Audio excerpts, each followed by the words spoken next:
Buenas tardes, ¿cómo están? Bienvenidos todos a una nueva sesión de Notable Museo. Estamos muy contentos de tenerlos acá. Nico Chea, que normalmente entrevista, está fuera de Chile, por eso no nos pudo acompañar hoy día, pero hoy día tenemos una gran invitada. Así que le damos la bienvenida a Anne Traut.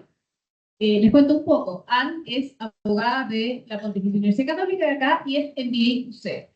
Anne, además, es la directora ejecutiva de la Fundación Familias Primero. Anne, nosotros siempre les contamos un poco de su biografía.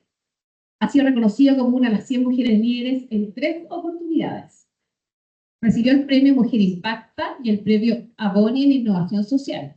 Su labor se centraba en impulsar la educación en la primera infancia como motor para reducir las brechas y transformar el futuro de Chile. Súper importante. Anne, además, fue reconocida el año pasado dentro de nuestros 100 líderes de la facultad. No sé si ustedes saben y se acuerdan, los que no han venido nunca notables. El año pasado la facultad cumplió 100 años y en el marco de la celebración de la facultad premiamos a 100 líderes. Bueno, Anne fue una de las 100 líderes premiadas por la facultad. Así que le damos la bienvenida, Anne, bienvenida y gracias por estar con nosotros. Cuéntanos un poco, Anne, para que te conozcan. Tú naciste y eres del sur. Cuéntanos un poco de cómo fue vivir en el sur y después decidiste venirte a Santiago. Cuéntanos un poco cómo fue eso.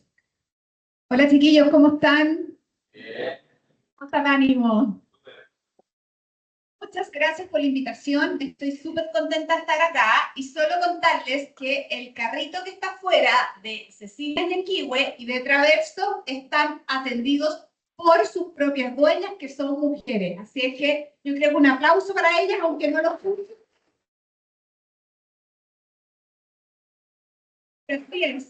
Y esto es con mucho cariño, porque la verdad es que tener espacios para conversar con los jóvenes, con ustedes, que son tremendos de desarrollo, de innovación para Chile, a mí me motivaba mucho y por eso logramos este acuerdo con las 2 marcas y además de tener un momento súper interesante.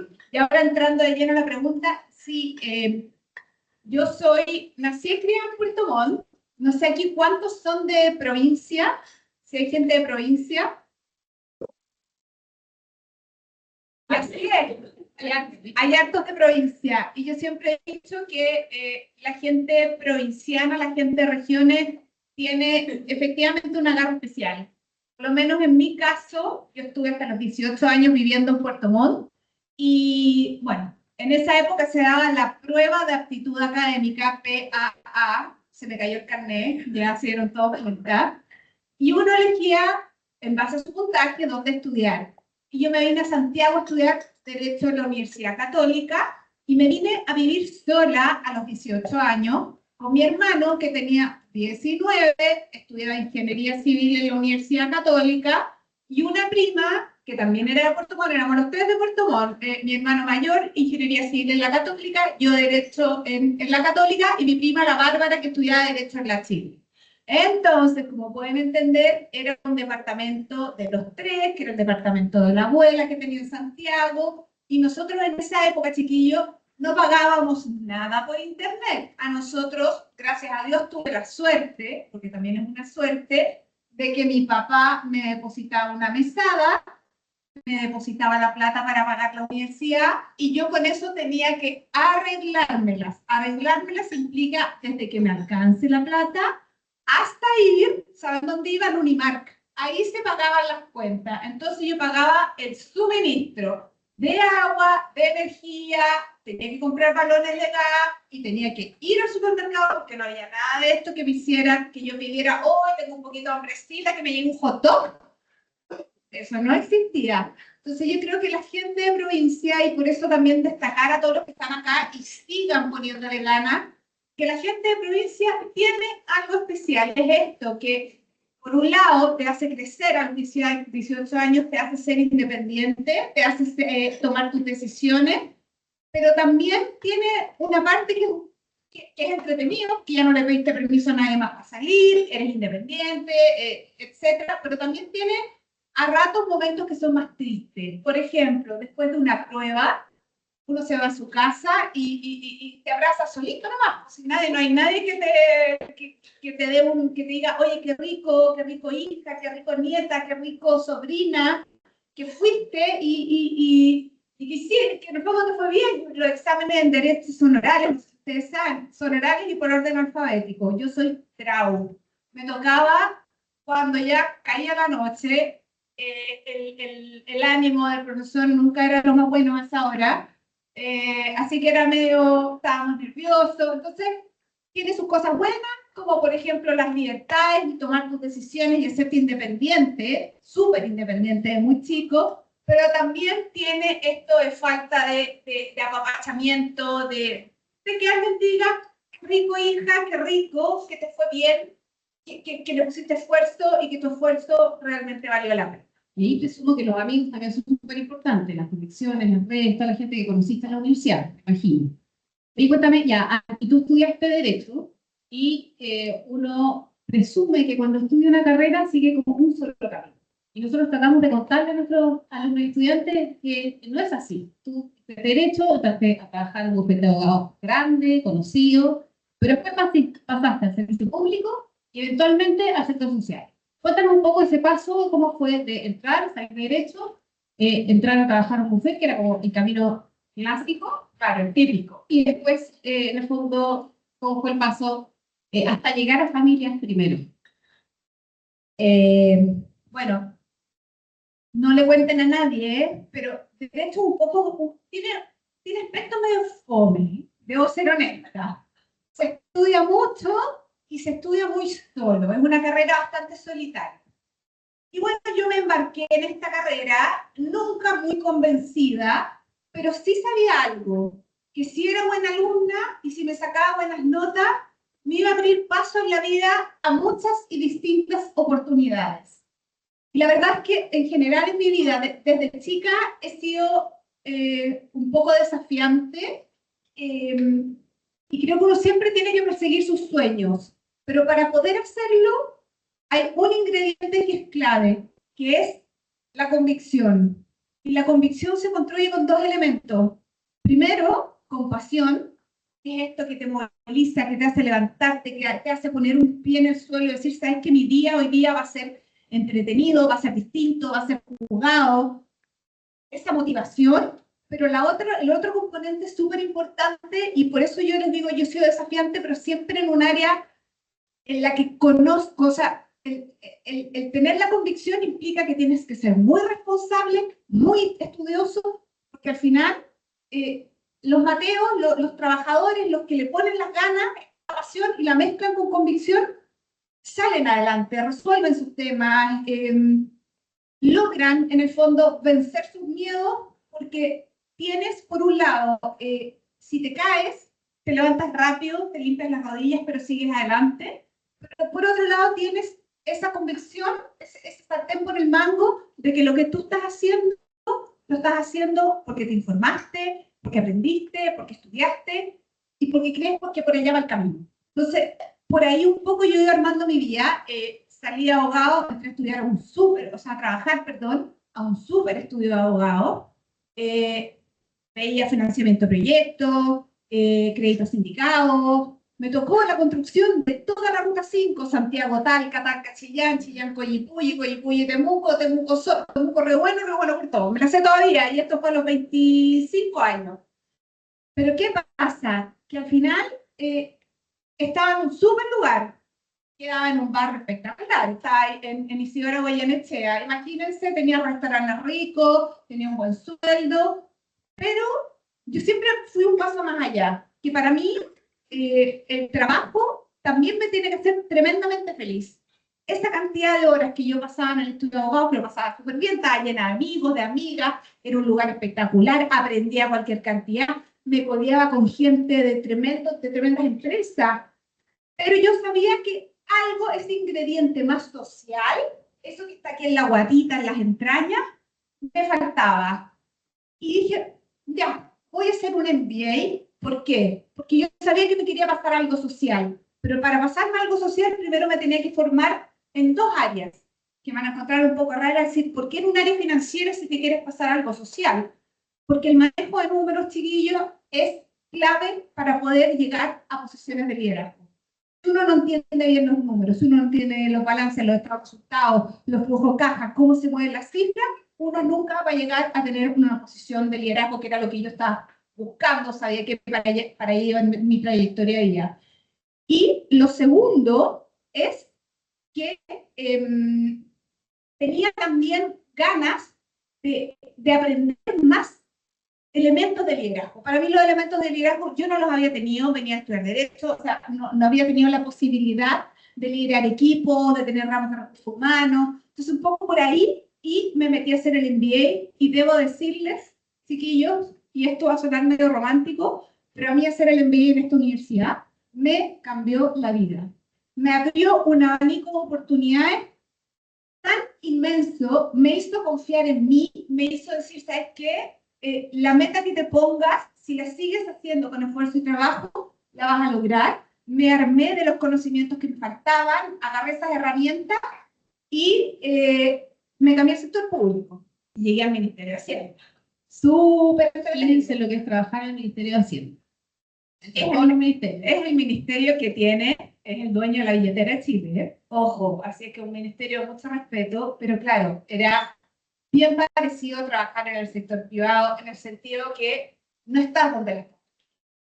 Y ahí alcancé a estar un tiempo, en Bachelet 1, mi jefe era Andrés Velasco, era un ministerio además en ese minuto con una reputación súper alta, era un muy buen ministerio, pero me seguía faltando lo que a mí me hacía más feliz, que era estar con la señora, tomarme el cafecito, conocer la realidad, entender a la gente un poco más qué es lo que la moviliza, el por qué es lo que la hace más feliz.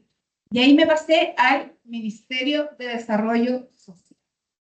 Nada que ver, y esto ya fue en Piñera. Y ahí todo cambió, ¿no? De ahí nace o se explora esta beta de Anne de trabajar con lo social, dar con la gente, y empieza a formarse la idea de que a la larga sería la Fundación Familias Primero. No sé si ustedes saben, Familias Primero es la red de tutorías familiares más grande de Chile. Entonces, ellos trabajan, nos vamos al detalle, pero trabajan con familias para trabajar con niños de primera edad, de tal manera de bajar las barreras y disminuir las brechas que se dan cuando los niños no van al colegio. Y ustedes entienden que trabajan con mamás, ¿no? Con las mamás de los niños de prekinder. Cuéntanos un poco más por qué. ¿Por qué mamás? ¿Por qué prekinder? Yo entiendo que ustedes querían desde el principio formar una fundación que fuera escalable y que tuviera impacto. Cuéntanos un poco. Sí, bueno, ahí viene, como yo digo, la etapa 2.0 de mi vida, después de trabajar en desarrollo social y en el Ministerio de Vivienda, específicamente en la reconstrucción después del terremoto. Quedé con esa sensación de que teníamos mucho que hacer por Chile. Además, se me dio la oportunidad de irme a vivir a Estados Unidos, porque mi marido, que está acá, en primera fila, iba a estudiar un máster en políticas públicas en la Universidad de Harvard. Entonces, como Matías iba a hacer este máster, partimos juntos, y uno de los desafíos que nos unió allá fue de que devolverle un poquito la mano a la vida, de la suerte que habíamos tenido ambos, de haber tenido la posibilidad de estudiar en una muy buena universidad, de haber tenido buenos trabajos, de haber nacido, yo digo, en la vereda de la fortuna, que la vereda de la fortuna es esta que te permite no estar preocupado de quién te paga el colegio, las cuentas, etcétera, que si bien las tenía que ir a pagar yo, como les decía, tuve la suerte, que es suerte después llevada a un buen rendimiento y aprovechada. Pero entonces con Matías nos fuimos a ir a Boston, y teníamos muchas ganas de hacer algo distinto. Teníamos poco tiempo, entonces aquel caballero quería trabajar en primera infancia porque, como buen economista, es por lejos la inversión social más rentable. El peso que tú pones, el dólar que tú inviertes en los primeros 6 años de vida, es un dólar que retorna mucho más de lo que haces en las distintas etapas de la vida. El cerebro del niño está en plena expansión, especialmente en los primeros 6 años, entonces esto genera de que la rentabilidad de esa inversión sea muy alta. Y además se forman otros aspectos de la vida, que son tanto más importantes, que son los sociales y los emocionales. Entonces, Matías y Heckman, que ustedes seguro ya lo han estudiado varias veces, lleva años ya demostrando que esa inversión retorna, rentabiliza y devuelve tanto a la sociedad como a la familia, como al niño, etc. O sea, se le cambia la trayectoria de vida a una persona que viene en un contexto más vulnerable si quiere más oportunidades en esa etapa de la vida. En cambio yo, que venía a trabajar en los campamentos y de ver a muchas mujeres con desesperanza, tenía ganas de trabajar con la mujer. Duele bastante ver, sobre todo en campamentos, mujeres sentadas fuera de sus casas, en un banquito bastante precario, y lo que hacen es ver el día pasar. Ver el día pasar. Y la razón de eso es la desesperanza. Entonces yo quería trabajar con mujeres, darle más oportunidades, empleabilidad. Y yo estoy una convencida que para que un niño vuele lo más lejos que sus sueños se lo propongan, necesita de un cuidador, de un referente emocional que le dé ese colchón de afectos que todos nosotros los seres humanos necesitamos para sentirnos seguros, felices, amados. Yo quería trabajar con la mamá. Matías, con los niños nos pusimos a buscar evidencia en Estados Unidos, queríamos un programa probado y escalable, y llegamos a un modelo en que se trabajaba con los padres, pero por sus hijos. O sea, se instalaban habilidades parentales. Qué importante, porque instalas capacidad en una casa, pero la gran gracia que tenía era que el niño era partícipe de esta interacción. Entonces se forma un trío de trabajo, tutor, mamá, niño, y lo que vamos haciendo es semana a semana nos pusimos de acuerdo, y por eso llegamos a este programa. Eso es importante. Acá juntos, Alma. Un desafío de buscar el mejor programa posible. Pero lo que hacemos en concreto en Fundación Familias Primero, y ya llevamos 10 años de trayectoria, y por eso nos hemos convertido en la red de tutorías personalizadas de primera infancia más grande de Chile, es que trabajamos con el cuidador principal por su hijo, instalando más y mejores habilidades parentales, pero a la vez propiciando el desarrollo cognitivo, social, emocional, incluso físico, de los niños de prekinder. Voy a interrumpir un poco. ¿Saben lo que son las habilidades parentales? ¿Cómo qué tipo de habilidades parentales trabajamos? Ellos nos van como a bajar un poco el tema. ¿Qué significa trabajar habilidades parentales con el computador? A ver, para llevar los ejemplos concretos. Nosotros los papás no nacemos sabiendo, y todo lo que tiene que ver con la crianza de nuestros hijos muchas veces está determinado por cómo nos criaron o por las circunstancias en las que vivimos, ¿cierto? Entonces lo que nosotros buscamos y trabajamos con contextos súper vulnerables, que tienen, pertenecen los niños de prekinder a colegios, tienen un índice de vulnerabilidad económica del 80% o más. Entonces lo que hacemos es a la mamá decirle, tu mamá o tú, papá, tú, mamá, independiente del contexto que la vida te ha puesto, eres el primer educador de tu hijo. Declararlo es fácil, pero vivirlo y ejercerlo y ejecutarlo es difícil. Entonces te vamos a acompañar durante todo un año en el proceso de formación de tus hijos, pero que tiene que ver con enseñarte estrategias, enseñarte mejores prácticas, para que tú puedas conectarte de mejor manera con tu hijo.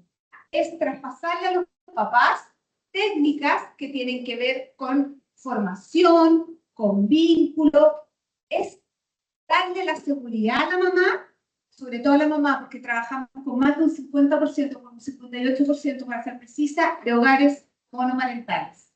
Entonces, trabajamos con la mamá todas las semanas, somos una compañía, somos una guía que le va diciendo, que le va explicando cuáles son buenas prácticas para que ella las vaya replicando con su hijo. Hábitos, rutinas, horarios, alimentación, y lo más importante, que ustedes lo deben encontrar bastante natural y obvio, la comunicación.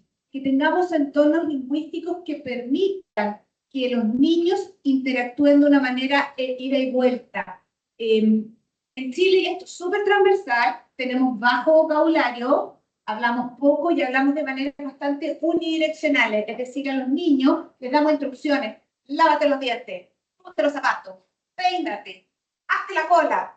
Entonces, lo que busca el programa es que todos esos, y bueno, y eso te lleva a que cuando tú le mides el nivel el nivel de comunicación, la habilidad, la competencia en comunicación de un niño de 3 años, resulta que tenemos casi un 50% de niños que están hablando mucho menos de lo que debieran hablar. ¿Y por qué es esto? Porque los entornos lingüísticos son pobres. ¿Y cuál es la razón principal?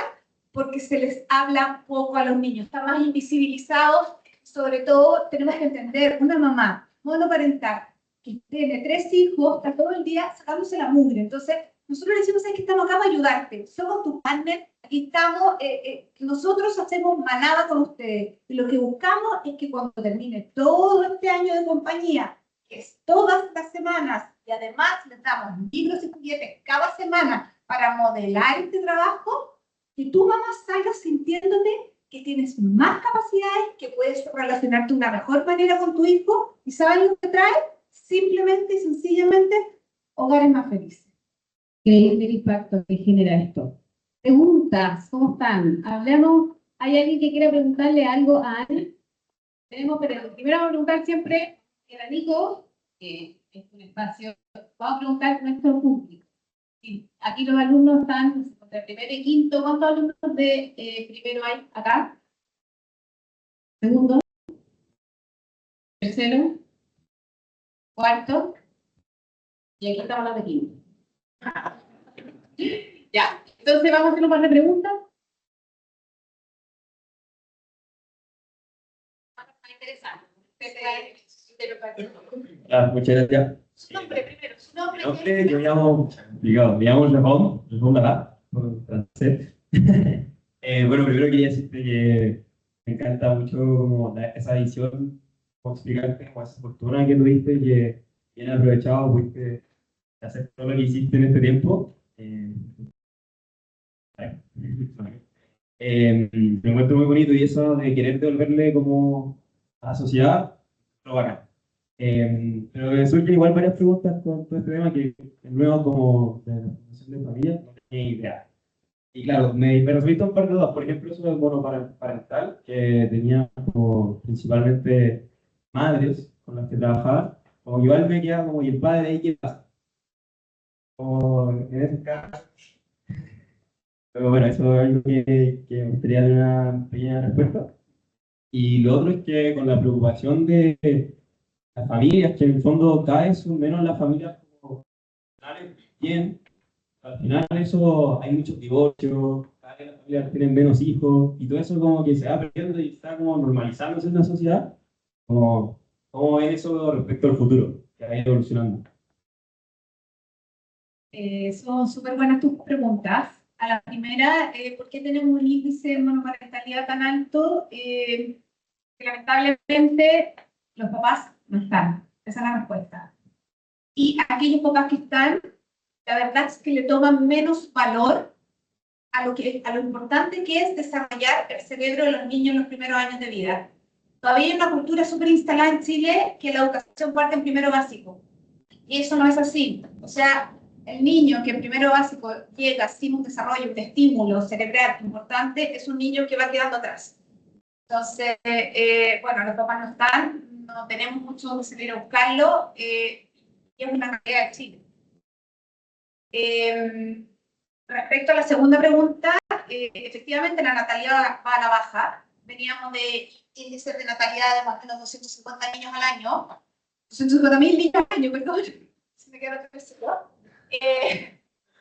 ha ido bajando esta tasa y ya en los 2 últimos años es súper preocupante. Yo creo que también ahí se suma un tema que es bien importante, que en Chile prácticamente está erradicado el embarazo adolescente, que eso es una tremenda noticia para país. Que la verdad es que una niña que se queda embarazada antes de los 18 años es una niña que lo más probable es que sus oportunidades se le ven tremendamente truncadas. Puede ser que tengas papás que te ayuden, pero se te hace mucho más difícil la vida. Esto está radicado, pero por otro lado tampoco tenemos políticas públicas que incentiven el día de la natalidad. A una mujer le toca mucho, aquí me van a encontrar un poco feminista y le pido perdón a los hombres porque no me gusta hacerlo, pero a la mujer le toca mucho más duro. Hoy día todavía vivimos en una sociedad en que la corresponsabilidad, chiquillos, que para que la vayan también metiendo en sus palabras, y más que en sus palabras, en sus acciones, es tremendamente importante. ¿Por qué la mamá tiene que, además de trabajar, de generar ingresos, de aportar a la familia, siempre hacerse cargo de las tareas, siempre hacerse cargo de los doctores y siempre hacerse cargo de la administración del hogar? Tenemos que cambiar esa realidad, porque una mujer que tiene toda la carga laboral y además toda la carga familiar y de hijos y de crianza, etcétera, y lo mismo en la pandemia, fue tremendo. Terminamos con mujeres súper cansadas, y con mucho menor, o sea, el incentivo hoy día para tener una guagua es mucho menor. Entonces vamos aumentando el número de animales, tenemos los perrijos y los gatijos hoy día. Entonces tenemos que salir de ahí, pero para poder salir de ahí necesitamos primero la corresponsabilidad, y en los casos en que efectivamente hay una pareja en la casa que tome las riendas del tema, pero segundo también que las políticas públicas ayuden. Tenemos una brecha, no sé si han visto el desempleo entre hombres y mujeres, la brecha que existe es tremenda. Y si nos vamos a mirar al 20% más vulnerable, ¿qué está pasando con los sectores de menos oportunidades, sectores más pobres? Las mujeres que no trabajan también es súper alto. ¿Por qué? Porque las redes de apoyo, que tienen mucho que ver también en el tema de la mujer, unos apoyan otras, también están complejas, porque los tejidos sociales hoy día están muy digregados, están rotos. Entonces, hay un tema de confianza del vecino, de los otros. Yo cuando era chica, cuando no había azúcar en mi casa, tocaba el timbre de la vecina y me daba una tacita. Así viví yo en Puerto Montt y era todo muy de barra. O cuando no quedaba, no sé, un huevo, pasar un queque, se tocaba el timbre del vecino. Hoy día no se conocen los vecinos, hay desconfianza, los niños no salen a jugar a los pasillos, a los pasajes, desde por temas de balas locas o por temas de que no conozco a los vecinos.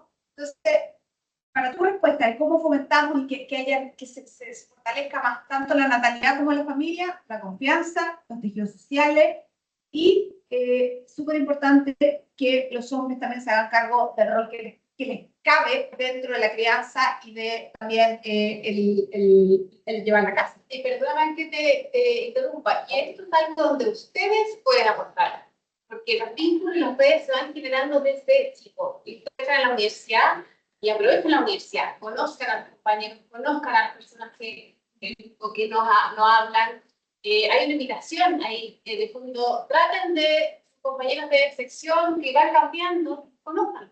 Que esa es una forma de ir generando redes que hoy día pueden ser, o sea, ustedes van a ver como redes de Estado, después van a ser redes laborales, después van a ser redes de vida, porque cuando uno no tiene redes, la vida se hace muchísimo más difícil. Entonces, eso es algo que ustedes en concreto pueden hacer hoy con las personas que tienen sentada al lado. Y las redes universitarias, qué bonito, pero perduran para toda la vida. Salí en 2001 a la universidad y el WhatsApp de mis compañeros de Derecho revienta todo el rato, y de alegría, de emociones. También nos pasan cosas, también tenemos pena, pero somos súper manadas. Nos tocó el hijo de un amigo, sí, muy grave, y el curso estuvo, o sea, todo el curso, una generación de 220 personas, súper ahí, súper disponible para apoyar. Entonces, estas redes que están armando ahora nos van a ayudar en el trabajo, en la vida, ya aquí se armaron un nuevo mundo y tienen que aprovechar. Gonzalo de Berseril. Tengo la primera sobre tu experiencia en el Ministerio de Desarrollo Social o viviendo allí en no me acuerdo cuál de los dos era. ¿Cómo fue tu experiencia? ¿Cómo llegaste ahí? ¿Cuál fue tu rol? ¿Era un trabajo más en terreno, más en una oficina? Y lo segundo, con la creciente situación de inmigrantes y también de como acampamentos, tu fundación trabaja en campamentos, ¿cómo se relaciona quizá algún problema con la inmigración, como con qué ves la inmigración con campamentos y con la familia y la natalidad de nuestras personas? Muchas gracias, Gonzalo. Partiendo del primer tema, bueno, yo entré a Desarrollo Social, que en ese minuto era Mideplan, exclusivamente porque mi papá también había trabajado en Mideplan hace, digamos, como 1400, o sea, hace muchos años atrás. Entonces, si había un ministerio que me llamaba la atención cuando había partido el gobierno de Sánchez Piñera, era ese. Y tuve la llamada telefónica de ese minuto, que era ministro de Felipe Cas, que me invitó a sumarme a su gabinete, y la verdad es que hicimos muchos proyectos juntos. Entonces, me cambió un poco esta mirada de oficina hacia la mirada en terreno. Me encantó, me fasciné, me tocó mucho negociar en el Congreso y ahí las herramientas que había adquirido en el MBA fueron clave, herramientas, estrategias de negociación, de con quién tienes que asociarte, a quién tienes que llamar, todo el networking también, la gente que tú conoces que te ayuda. Entonces fue una tremenda experiencia. Después me fui a la reconstrucción, me lo pasé casi todo un año y tanto en Dichato principalmente, que fue, no sé si se acuerdan, porque fue el lugar más terremoteado en el 2010. Y ahí, bueno, también la experiencia de reconstruir las casas, de hacer qué querían las familias, porque cada familia quiere algo distinto, entonces tenéis que buscar soluciones habitacionales a las cuales hay un consenso de parte de las familias que quieren llegar. Mucha política en ese minuto también, el Biobío una región bien politizada, entonces había que negociar bastante. Y la verdad es que, bueno, después terminé, salí de ahí y me fui con el corazón repleto y ahí con Matías, que fue, la verdad es que todo en el fondo, me dijo, Mane, tenemos que hacer este proyecto. Y además algo bien, dos cosas insólitas. Bueno, la fundación partió, la constituimos en 2015, pero se iniciaron las funciones en mayo del 2016 y nosotros estábamos esperando mellizas. Las mellizas tenían que nacer el 1 de julio, pero se adelantaron y nacieron el 12 de mayo. Y la fundación tenía que partir en abril, las primeras operaciones, las primeras implementaciones de la tutoría, y se atrasó porque era un modelo gringo, había que irlo probando y en el fondo explicárselo a la familia, y también partió en mayo. Entonces, para nosotros como familia, la verdad es que esto tiene un sello, le diría que incluso es como tatuado en el alma, que el año 2016, en mayo, nosotros tuvimos trillizos.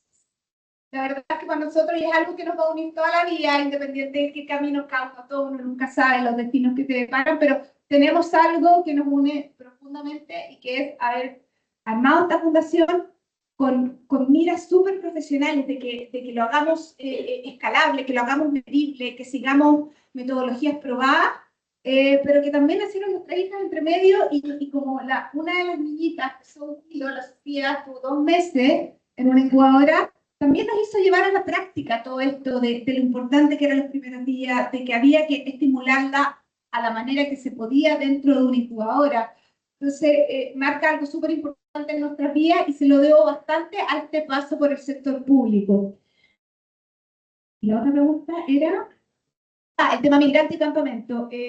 La verdad es que yo tengo una opinión bien, bien contundente y bien rotunda. Para mí, un niño que llega a Chile, que pasa la frontera en las condiciones en que las haya pasado y como haya sido, es un niño que sí va a ser atendido por Fundación Familia. Nosotros no podemos entrar a discernir cómo lo hizo, por qué lo hizo, o qué hacen sus papás o qué no hacen sus papás. Es un niño que llegó a un colegio, y es un colegio que forma parte de nuestros 88 colegios de familias primero, y jamás ese niño va a ser excluido por alguna condición por la cual ha entrado a Chile.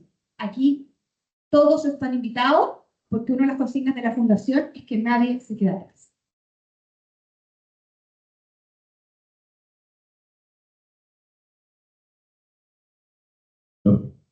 Plan, muchas gracias. Primero, mi pregunta va sobre todo el primer año, todo el currículum. Al principio de la charla dijiste que iban a traer, cuando estaba en Estados Unidos, un modelo probado y imparable que querían traer.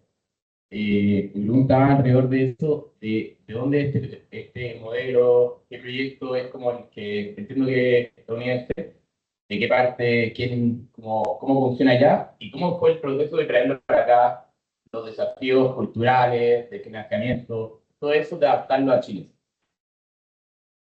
Es una excelente pregunta. Te pasaste, de verdad. Muy buena.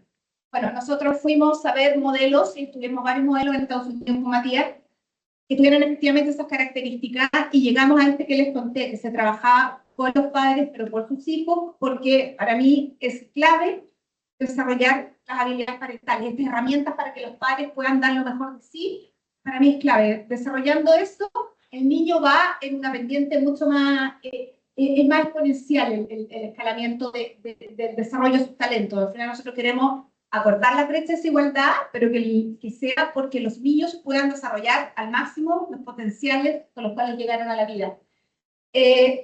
Primero fue difícil, efectivamente, y tuvimos que darle varias vueltas. Ya este año logramos sacar, después de 10 años, logramos sacar una medición externa que diga que el programa instala capacidad de los padres, deja o mejora las capacidades de los niños y que esta mejora es estadísticamente significativa, pero nos demoramos 10 años.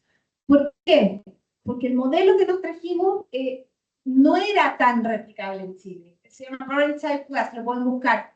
Pero claro, como no era tan replicable en Chile, tuvimos que empezar a hacerle ajustes a la metodología. Pero un ajuste, gran ajuste que hicimos fue que cada una de estas intervenciones que hacemos a las familias semanalmente, con un horario, una estructura, fue que las empezamos a hacer por la pandemia a través de videollamadas y las empezamos a grabar. Entonces hoy día nosotros atendemos a 2.000 familias a la semana, 8.000 familias al mes, y tenemos las 8.000 tutorías que sabemos cuándo fueron, a qué hora fueron, qué material recibió el niño, el regalo que recibió el niño, el libro juguete, y además cuál fue la calidad de la interacción. Eso nos permitió pegar un salto exponencial, también desacoplarnos un poco al modelo inicial que tenían en Estados Unidos, porque funciona más en base a voluntarios. Nosotros, este programa que hacemos con los niños de pre-kinder es pagado para los tutores, y además nos permitió hacer ciertos ajustes que lo llevaron a una realidad más local y ponerle este sistema de control de gestión, que fue el que se ganó el premio Boni a la innovación social del año, el año 2019, nos permitió conseguir más financiamiento, porque cada persona que pone recursos de la fundación, que en este minuto estamos solo con recursos privados, no estamos con fondos públicos, tiene la trazabilidad perfecta de cada peso que dona. Saben qué lo gastamos, cuántas tutorías fueron, qué material recibió, quién es la persona que tiene a cargo esa familia, cuál es el colegio al que pertenece. Tenemos una sábana de datos impactante que nos permite también llegar a una serie de conclusiones. Pero ha sido un camino difícil. Hoy día pensamos que la filantropía en general, para mí la filantropía es más arriba que la solidaridad. La filantropía la pensamos que es para unos pocos, y no es así. No es ni para fortunas, ni para fundaciones. La filantropía es una forma de vida. Es empatía activa, es poner tiempo,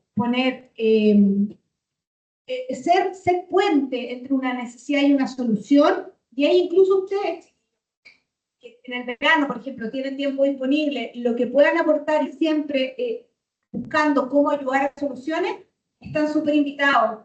En Estados Unidos, por ejemplo, para entrar a estudiar y hacer programas afuera, se valora mucho el que hayan hecho estas, yo le llamo acciones filantrópicas, estas acciones de voluntariado que son, que simplemente ustedes van, ponen su tiempo a disposición y ayudan a los adultos mayores, a que los niños lean mejor, no sé, o al desarrollo emocional de los niños, etc. Hay tantas formas en las cuales se puede contribuir, y ahí, en el fondo, el llamado también es que ustedes se comprometan, se sumen, busquen.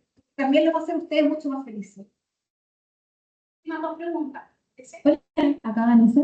Bueno, a mí personalmente me interesa harto como este tema como un poco más social, sobre todo con los niños. He participado acá en la universidad y fuera también, y me consta eso de que trabajar con los niños cuando están un poco más grandes es más difícil.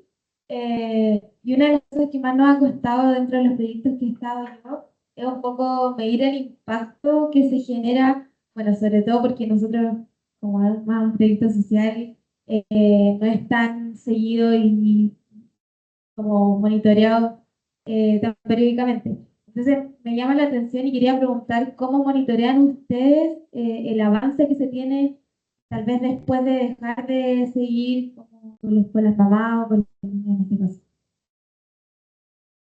Siempre el gran tema que tienen las fundaciones es la medición. Y te felicito que te gusten también los temas sociales, porque de repente uno cree que son temas que se le dejan a la mujer y no tienen nada que ver, porque estamos todos llamados a poder contribuir de una u otra forma, y no son temas que están tampoco en una segunda línea para nada.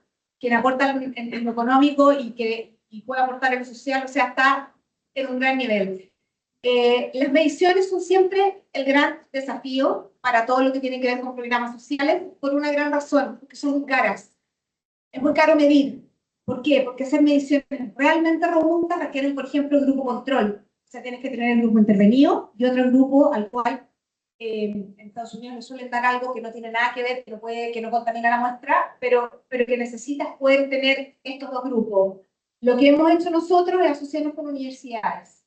Las universidades, tanto la UANDES como la Adolfo Ibáñez, han ido haciendo misiones en el tiempo y que ya este año logramos sacar por fin, y de verdad que, o sea, abrimos una botella de champaña para celebrar porque era una tremenda noticia, poder decir por fin, luego de 10 años, que lo que estamos haciendo, más allá de que la UANDES te lo dice y más allá de que los resultados internos que nosotros medimos con nuestros instrumentos nos decían que efectivamente los niños y los padres avanzaban cuantitativamente mucho, tener mediciones externas es lo que te valida frente a terceros. Lo que te sugiero es que si estás armando proyectos, asóciate aquí con la misma universidad, con alumnos que te ayuden a buscar métodos de mediciones, que te construyan mediciones que además después les puedes replicar en el tiempo, que te permitan ir a ver las trayectorias educativas de los alumnos, qué está pasando. Tienes indicadores que son fáciles, por ejemplo, el tema de la lectura, el tema del CINCE, o sea, hay que agarrarse, la asistencia escolar también es clave. Por ahí ciertos indicadores que te permitan validar el modelo con el que estás trabajando. Hola, Alonso Leiva de primero. Y bueno, mi pregunta surge de la experiencia personal. Yo llevo 3 años ya haciendo voluntariado y en mi familia mi mamá trabaja en un colegio vulnerable en el programa PIE. Entonces trabaja con gente, con niños con TEA, niños con síndrome de Down, o capacidades distintas directamente. Y bueno, a mí me tocó en este verano ir a un voluntariado en Molina y en una de las obras que estaba haciendo nos tocó que toda la semana nos visitaba un niño con autismo. Se nos acercaba, nos ofrecía el agua con nosotros, nos intentaba ayudar a su manera. Y me di cuenta de que el trato con ese tipo de niños que tienen distintas funciones como no es el mismo. Uno no los puede tratar de la misma manera. Por eso quería preguntar cómo es que Familias Primero trabajan en estos casos, si tienen un programa distinto, algunos otros especialistas, ¿cómo lo manejan ustedes? Mira, la verdad es que el programa que hacemos nosotros, porque tenemos 2 programas más que todavía no hemos entrado y no sé si me alcanzan a entrar, pero no toca directamente las necesidades educativas especiales. Trabajamos con el curso completo, nosotros llegamos a un colegio, le ofrecemos este programa de tutorías a los padres, que es todo el año, que reciben libros, juguetes, y que mejoramos sustancialmente la asistencia a clase, pero no hay un foco en necesidad educativa especial. Eso lo ve directamente el colegio. Si nosotros detectamos o alertamos ciertas situaciones, tenemos los contactos para derivar los especialistas, pero dentro de nuestro rol no está el entrar en ese tipo de temáticas. Nos queda grande, la verdad. Un programa ya con 2.000 familias, súper rutinario, establecido, que se hace todas las sesiones más o menos lo mismo con cada una de las familias para poder hacer todas las mediciones, que son lo que te sostienen y con lo que consigues financiamiento, porque si no nadie te financia. Entonces, para ese tipo de necesidades existen fundaciones más especializadas o programas de gobierno a los cuales acudir. Ari, cuéntanos antes de terminar, porque ya se nos ha acabado el tiempo, está demasiado interesante. Cuéntanos un poco más de estas 2 otras líneas de negocio que está explorando o avanzando Familias Primero, pero así como Claro, vamos a alcanzar. Súper cortito. Miren, todo el esfuerzo nuestro está en esto de las tutorías personalizadas, que es mucho trabajo, mucha dedicación, 2.000 a la semana, 8.000 al mes, revisarlas, ser sistemático y tener esta aplicación para escalarlo. Ahí nos gastamos, la verdad es que el 80% del tiempo y los recursos. Pero nos dimos cuenta de que teníamos unas mamás atómicas, mujeres realmente potentes. Entonces las empezamos a invitar para que ellas sean líderes comunitarias y creamos un segundo programa que se llama Mujeres. Entonces tenemos el Kinder Power, después tenemos a las Mujeres Power, y estas Mujeres Power durante todo el año tienen talleres que tienen que ver con autoestima, con confianza en confío en mí, empoderamiento, y terminan impartiendo el tercer programa. Por eso si ustedes se meten en la web, lo primero que van a ver es un círculo virtuoso. Tenemos 3 programas. ¿Y cuál es el tercer programa? Se llama Leer es Poderoso. ¿En qué consiste? Son talleres, campamentos de verano, por decirlo de alguna manera, de lectura para niños de primero o cuarto básico, arriba estamos en pre-kinder, estamos en primero o cuarto básico, para niños en vacaciones. ¿Y quién los implementa? Esa es la gran gracia, lo entretenido. Mayoritariamente las mamás que venían de kinder, que eran las más comprometidas, entonces nosotros después le damos un trabajo para que ellas hagan, implementen, faciliten Leer es Poderoso en sus mismas comunidades, con los niños de sus colegios, pero ahora con los niños un poquito más grandes. ¿Qué genera súper cortito? Un lugar de cuidado, un lugar de confianza para los demás papás donde dejar sus niños. ¿Qué queremos nosotros como fundación finalmente? No tener ningún niño que en vacaciones de verano o de invierno esté peleándole un semáforo, esté solo en su casa, o esté trabajando con sus papás porque no tiene quien lo cuide. Entonces generamos este espacio de cuidado, 2.000 niños el verano pasado, nos llenamos de niños, súper bonito, y lo que dijo la Universidad de los Andes, que dada la intensidad del programa o la intensidad del programa, los niños sí mejoran sustantivamente en lectura, en velocidad lectora, en goce lector, y además un espacio de cuidado. Entonces, en el fondo cumplimos dos objetivos que son claves durante el verano y que también se pierde mucho conocimiento. Ana, tenemos ya una sala llena de estudiantes capaces y motivados. ¿Qué le podemos decir a ellos? Ya, chiquillos, como por ahí dicen, no full lunch, No such thing as a free lunch. Lo aprendí en la introducción a la microeconomía. no existe almuerzo gratis, por ahí dicen, siempre uno tiene, hay un trade-off en todo tipo de relaciones. Mi invitación a ustedes, chiquillos, y este es mi llamado a la acción, es que cuando les conté de Leer es Poderoso, que lo hacían las mismas mamás de mi fundación, es que nos estamos quedando cortos de tutores.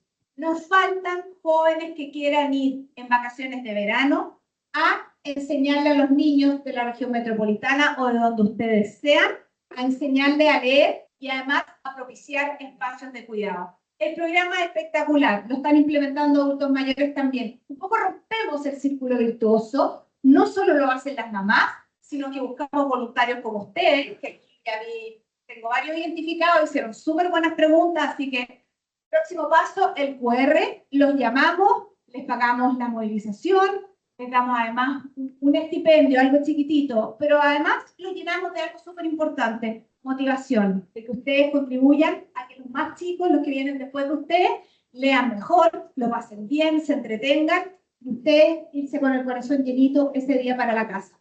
Tratamos de que sean 10 días de corrido, pero es negociable una semana y otra semana. Así es que, chiquillos, anótense, ayúdenme con esto, compártanlo con sus compañeros, porque lo que más queremos es llenar a niños chicos que no estén en vacaciones pasándolo mal y que estén en un lugar donde puedan aprender, llevarse libros, hacer representaciones, etc. Antes de terminar, el quiz. A todos los participantes notables le hacemos el mismo quiz rápido. Palabra favorita. Cansa. Palabra que más odias. No se puede. ¿Qué es lo que más te gusta hacer? ¿Qué es lo que más te disgusta? Dame temprano. ¿Cuál es el sonido que más te gusta? ¿El sonido que más te gusta? El sonido del mar. ¿El que odias?